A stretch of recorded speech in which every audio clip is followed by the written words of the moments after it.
Salut! Alors on se retrouve aujourd'hui pour la deuxième vidéo qui va traiter du sujet des commandes gestuelles avec son chien.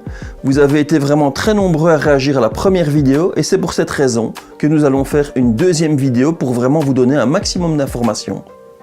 Mais avant tout, si vous appréciez le contenu de notre page, l'ensemble de nos vidéos et la manière dont nous travaillons, n'hésitez pas à mettre un petit pouce bleu, à vous abonner et à partager avec les personnes qui pourraient être intéressées par ce que nous faisons. Voilà, on commence tout de suite par la partie théorique et ensuite on va passer à une partie pratique. Vous allez voir, on va vous montrer en image 50 gestes associés à 50 commandes que nous pratiquons au quotidien. Restez donc avec nous pour la deuxième partie. Il y a à mon sens 3 manières d'apprendre les commandes gestuelles. La première, c'est la méthode classique, c'est-à-dire les commandes qui sont utilisées lorsque l'on va dans des clubs canins. Et là, on apprend des commandes classiques pour ce qui est assis, debout, couché, reste, viens. En règle générale, ce sont des commandes qui sont similaires dans tous les clubs, qui sont un petit peu universelles et qu'on utilise un peu partout. Donc, c'est un petit peu, comme on va dire, le code de la route canin. La deuxième méthode, c'est une méthode qui est beaucoup plus utile à mon sens et qui me va beaucoup mieux, c'est d'apprendre une commande gestuelle par rapport à un mouvement qu'on a appris à son chien. Si vous avez appris à votre chien à se lever en levant la récompense vers le haut, eh bien, ce serait intéressant d'avoir la main qui se lève vers le haut.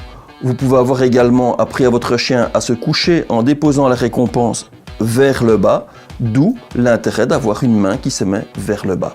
On va essayer donc d'apprendre comme ça tous des mouvements et toutes des commandes gestuelles qui sont en rapport avec l'apprentissage du mouvement. Si vous avez appris par exemple à faire tourner votre chien autour de vous, au départ vous l'avez leurré en mettant une récompense et en la faisant passer par derrière, pourquoi ne pas profiter de cette commande pour apprendre le mouvement comme ceci.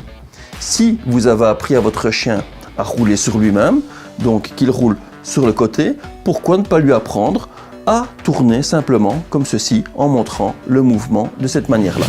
La troisième méthode pour apprendre à un chien et à retenir la commande que l'on apprend à son chien est celle du mimétisme, c'est-à-dire que si vous apprenez à votre chien à bouder, eh bien vous pouvez vous bouder et votre chien boudera également. Vous pouvez demander à votre chien de faire le pan tu es mort. Là à ce moment-là ce n'est plus du mimétisme mais c'est une mise en scène et vous savez très bien ce que vous attendez de votre chien, donc je fais pan, tu es mort. À ce moment-là, c'est un petit scénario, c'est une petite mise en scène de votre part et vous allez la retenir très facilement.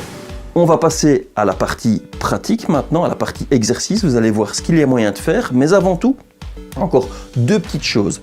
La première, c'est lorsque vous travaillez avec votre chien des commandes gestuelles, n'oubliez pas qu'il vous voit sous un certain angle et que pour lui, votre main droite et votre main gauche sont différentes, elles interprètent des choses différentes, c'est-à-dire que vous pouvez très bien prendre une commande avec votre main droite et une autre commande avec votre main gauche. Le chien sait très bien les dissocier. Donc, très important et très pratique à retenir car ça permet vraiment de multiplier encore le potentiel des commandes gestuelles.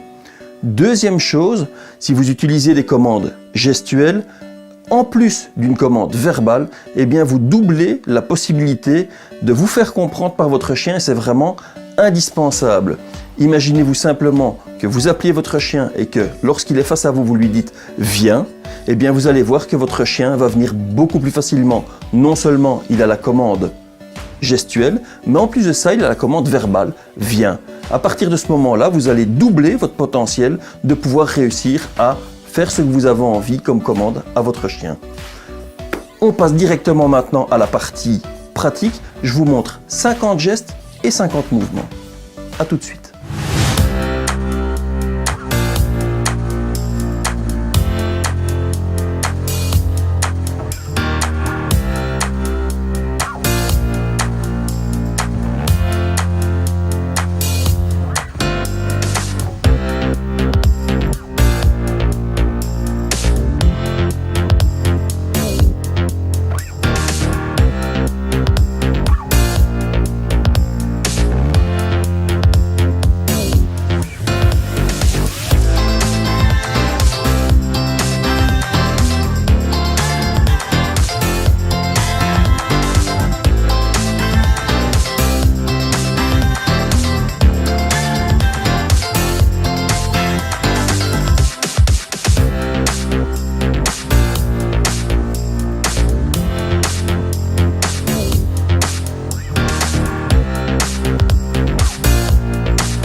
Alors voici en bref la méthode que j'utilise pour retenir les gestes que j'utilise pour des commandes différentes.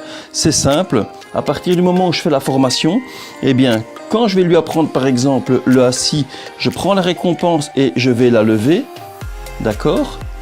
Quand je vais le coucher, je vais mettre la main vers le bas, ce qui me permet de retenir que la main vers le bas, c'est pour le coucher, la main vers le haut, c'est pour le assis. On va travailler donc le assis. Hop.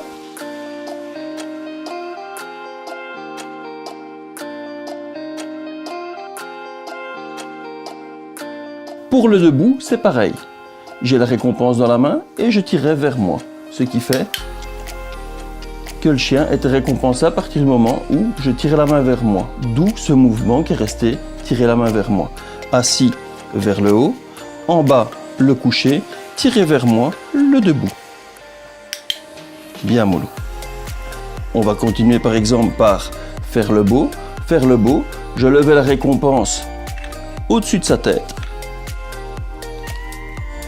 Et pour finir, je levais en levant mon doigt. Pour lever les pattes, après c'est devenu donc d'abord faire le beau et ensuite lever les pattes.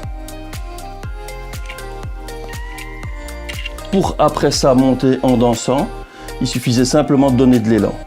On fait le beau, on lève les pattes et on se lève. Bien mollo. Et bien voilà, la vidéo est à présent terminée. J'espère que vous avez eu l'occasion de pouvoir apprendre beaucoup de mouvements, de découvrir les possibilités que le geste permet de faire. Si vous avez apprécié notre contenu, n'oubliez pas de vous abonner, de mettre un petit pouce et de partager. Et puis, on se retrouve très bientôt pour d'autres vidéos et on vous dit bon entraînement. Allez, salut!